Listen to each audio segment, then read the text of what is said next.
Traditionally, twin-axle caravans have tended to be the preserve of top-spec Rangers. The reasons are pretty clear.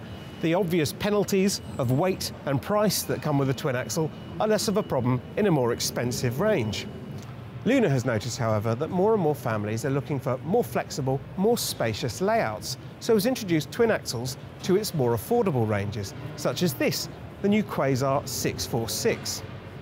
It costs a shade under £19,000, which isn't cheap, but considering what you get for the money, it seems like pretty good value. It's also a van that's clearly designed with active families in mind. There's an external shower point and access to the underbed lockers, ideal for shoving all those muddy boots and coats.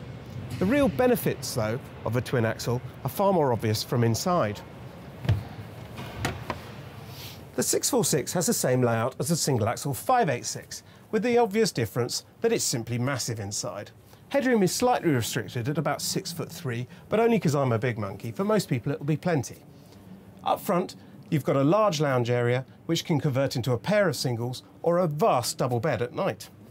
In the middle here we've got a dinette that makes a single with a bunk above, and in the back there's a couple of fixed berths that are ideal for kids.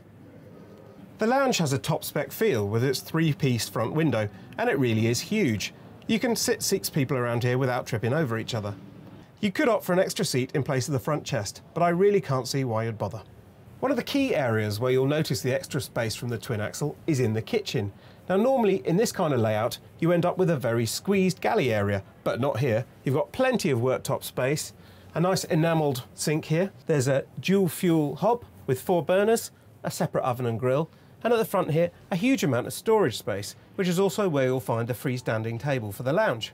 Talking of storage, throughout the van there's vast amounts of storage underneath the bunks, all accessed from inside the van. The bunks themselves throughout are really huge. These rear bunks are 5'11", and unless your kids are really tall, that should be plenty.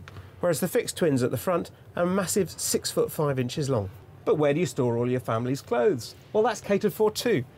There's a good-sized hanging wardrobe here, and beneath it there are 4 decent-sized drawers, all fitted with positive catches. And that just leaves the washroom. Surely that can't be a good size as well. But it is! Here's a corner washroom that's going to give the increasingly popular end washrooms a run for their money. It feels attractively finished in here as well. You've got this rather nice curved theme, which is part of Lunar's 2015 design philosophy. There's a properly lined shower unit, which is also really large, and it's great to see the toilet on the offside, so you won't be emptying the cassette through the awning. This is a really top-spec family bathroom. The price for all of this extra space is around 1,500 quid more than the single-axle version, which to me doesn't sound bad. It has Truma blown air heating instead of fashionable Aldi wet system, but otherwise there's nothing else I could find on the kit list that it was missing. I might be tempted to specify Alco ATC stability control for peace of mind. And of course, because it's a Lunar, it's surprisingly light. This is a twin-axle van that, even fully laden, weighs in at 1,550 kilos. That means it's something you could tow with an ordinary-sized family car. So if you thought that a twin-axle van was beyond you, maybe this one will make you think again.